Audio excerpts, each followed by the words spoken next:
Today I fudged up after getting high with my fiancé. Last night I finally managed to convince my fiancé to smoke weed with me. She's always been anti-420, but now that we're just a few weeks away from getting married and being all grown up and shiz, she's gone full YOLO. Fast forward to me seeing my fiancé high for the first time. She became extremely relaxed and talkative. It was cute at first listening to her go on and on about life and love. But then shiz kind of got specific. She mentioned how she never expected to be with someone like me. I didn't even have to encourage her to explain because the floodgates were already wide open. All those details spilled out without any fudging filter. This is what I learned from my fiancé that I never knew before. 1. Most of her past relationships ended because she was notoriously promiscuous. 2. As per number 1, one of those relationships came to an end after she cheated on her boyfriend by hooking up with his younger brother while also cheating on the damn brother with his best friend, who just so happened to be the same sex. 3. I'm the first guy she's had to do the fake orgasm thing with. Apparently all her exes pushed all the right buttons whereas I don't. 4. My asthma is a turn off when it comes to sex because she feels like she needs to hold back so that I don't get too excited and die. 5. All her exes had horse dicks. Of course they did. I'm her first average. Those were some of the key points. I was too traumatized to register whatever else she said afterwards.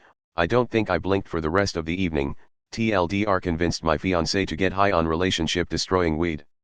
Update: even though I knew what my fiancé said would haunt me forever, I was willing to bury it in the back of my mind and pretend like last night never even happened.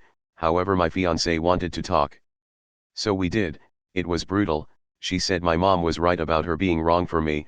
Long story short, all of this shiz was building up to her admitting she'd been sending nudes to one of her horse-dick exes. A fudging Chad. I'm emotionally destroyed. It doesn't feel real yet, so I have trouble accepting it's over, but it is.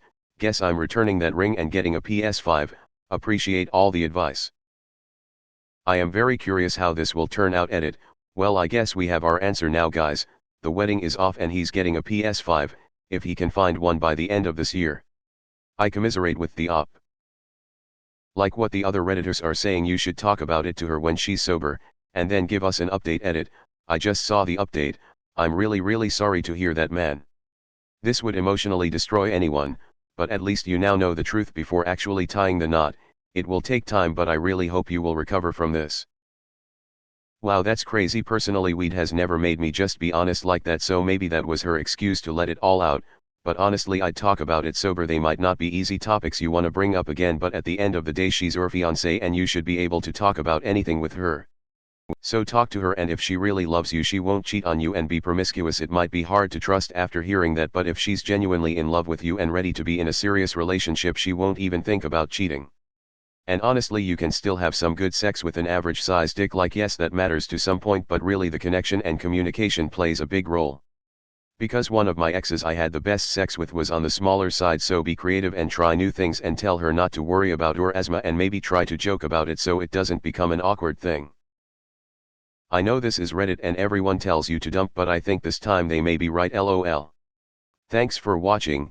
If you enjoyed this video, give it a like and subscribe. It's free. Check out some other videos I've made.